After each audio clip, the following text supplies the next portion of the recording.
નમસ્કાર વિદ્યાર્થી મિત્રો, સ્વાગત છે તમારું શિવા ઇન્ફોર્મેશન ચેનલમાં. ચેનલને સબસ્ક્રાઇબ કરો અને પ્રેસ બેલ આઇકોન. ચાલો આજે આપણે વનસ્પતિ જગતની એક અજાયબીભરી દુનિયામાં જઈએ અને એક એવા ગુપ્ત મિશન વિશે જાણીએ જે દરેક છોડ, વેલ અને વૃક્ષ પોતાની અંદર છુપાવીને બેઠું છે. દરેક જીવંત વસ્તુની જેમ વનસ્પતિઓનો પણ એક મૂળભૂત હેતુ હોય છે. શું હોઈ શકે? એવું તે કયું મિશન છે જે એમના આખા અસ્તિત્વને ચલાવે છે? પણ અહીં જ તો સૌથી મોટો સવાલ ઊભો થાય છે.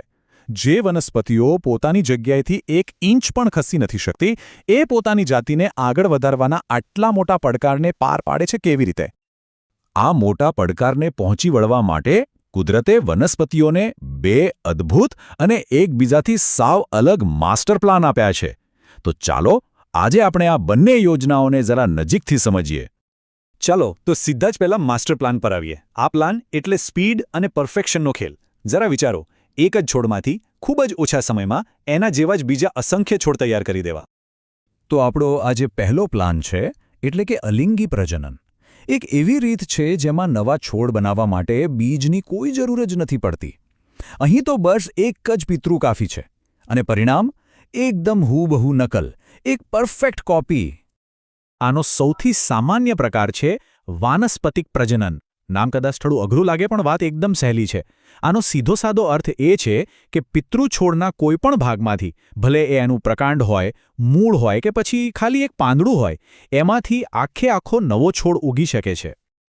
આપણે બધાએ ગુલાબની ડાળી વાવતા તો જોઈ જ હશે, ખરું ને? બસ એ આનું જ સૌથી સરસ ઉદાહરણ છે. પ્રકાંડનો એક નાનો ટુકડો, જેને આપણે કલમ કહીએ છીએ, એને જમીનમાં રોપી દો. થોડા જ દિવસોમાં તેમાંથી મૂળ ફૂટવા માંડશે અને જોતજોતામાં એક આખો નવો છોડ તૈયાર. અને સૌથી મજાની વાત એ છે કે એ બિલકુલ એના પિતૃ છોડ જેવો જ દેખાશે. અને આ પદ્ધતિના બીજા પણ ઘણા જાણીતા ઉદાહરણો છે, જેમ કે બટાટા. એની આંખ કહેવાતા ભાગમાંથી જ નવા છોડ ફૂટી નીકળે છે. આદુ અને હળદરના નાના ટુકડાઓ પણ નવા છોડને જન્મ આપી શકે છે. પણ સૌથી અદ્ભુત તો છે પાનફૂટી. જરા કલ્પના તો કરો, એના પાંદડાની ધાર પર જ નાની નાની કલિકાઓ ફૂટે છે અને એમાંથી આખા નવા છોડ તૈયાર થઈ જાય છે. કમાલ છે ને? હવે એક બીજી રીત જોઈએ, જેને કહેવાય કલિકા સર્જન. આ ખાસ કરીને યીસ્ટ જેવા સૂક્ષ્મજીવોમાં જોવા મળે છે. આમાં થાય શું કે પિતૃકોષના શરીર પર એક નાનો ઉપસેલો ભાગ બને છે, એક કલિકા જેવું. આ કલિકા ધીમે ધીમે મોટી થાય છે અને પછી પિતૃકોષથી છૂટી પડીને એક સ્વતંત્ર જીવ તરીકે પોતાનું જીવન શરૂ કરે છે. પણ આ પ્રક્રિયા કેટલી ઝડપી હોઈ શકે છે, એનો કોઈ અંદાજ છે?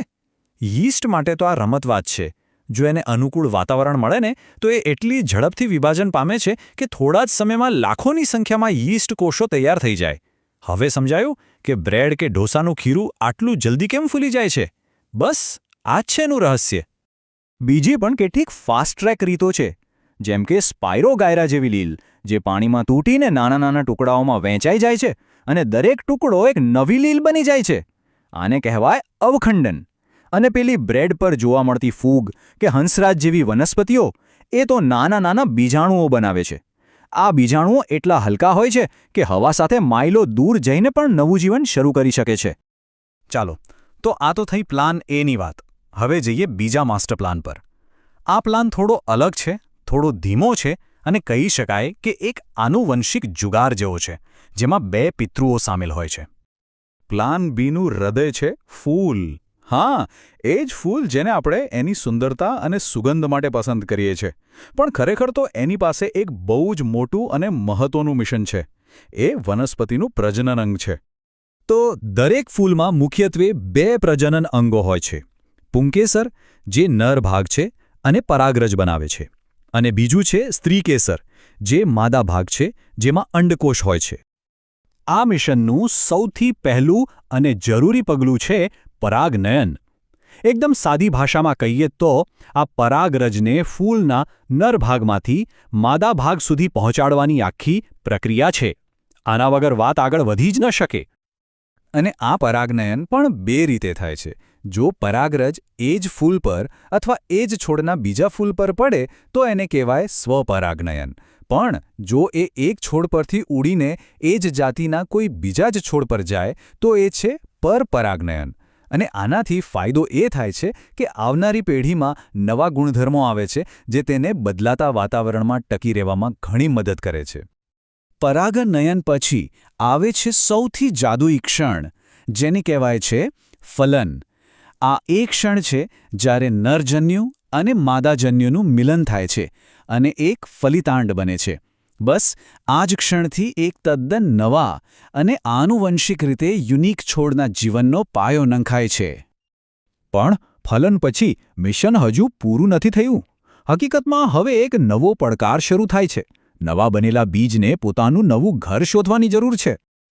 પણ જરા વિચારો, જો બધા જ બીજ પિતૃ છોડની નીચે જ પડી જાય તો શું થાય? ત્યાં તો સૂર્યપ્રકાશ, પાણી અને પોષક તત્વો માટે એટલી બધી લડાઈ થાય, એટલી સ્પર્ધા થાય કે મોટાભાગના નવા છોડને ઉગવાની તક જ ન મળે. આ તો પોતાના જ બાળકો સાથે સ્પર્ધા કરવા જેવી વાત થઈ. તો આ સમસ્યાને ઉકેલવા માટે વનસ્પતિઓએ કેવી કેવી ચાલાકીઓ વિકસાવી છે, ચાલો જોઈએ. સરગવા અને મેપલ જેવા છોડના બીજને પાંખો હોય છે, જેથી તે પવન સાથે ઉડી શકે છે. નાળિયેર પાણી પર તરીને આખી દુનિયાની સફર કરી શકે છે. ગાડરિયું જેવા બીજ તો પ્રાણીઓની રૂંવાટી પર ચોંટીને મુસાફરી કરે છે. અને એરંડા કે બાલ્સમ જેવા છોડ તો રીતસર પોતાની શીંગોમાં ધડાકો કરીને બીજને દૂર દૂર સુધી ફેંકી દે છે. શું અદ્ભુત રીતો છે! તો હવે આપણે મૂળ સવાલ પર પાછા આવીએ. વનસ્પતિઓને આ બે અલગ અલગ પ્લાનની જરૂર જ શું છે? એક જ રીત પૂરતી ન હતી? ચાલો બંનેના ફાયદા ગેરફાયદા સરખાવીને આનો જવાબ શોધીએ. આ કોષ્ટક પર એક નજર નાખીએ ને તો આખી વાત એકદમ સ્પષ્ટ થઈ જાય છે. પ્લાન એ એટલે કે અલિંગી પ્રજનન ખૂબ જ ઝડપી અને ભરોસાપાત્ર છે, પણ એમાં કોઈ નવીનતા નથી. પરિણામ હંમેશા એક સરખું જ આવે. બીજી બાજુ પ્લાન બી એટલે કે લિંગી પ્રજનન ધીમું છે, પણ તે આનુવંશિક વિવિધતા લાવે છે અને આ વિવિધતા જ જાતિના લાંબા ગાળાના અસ્તિત્વ માટે અત્યંત જરૂરી છે.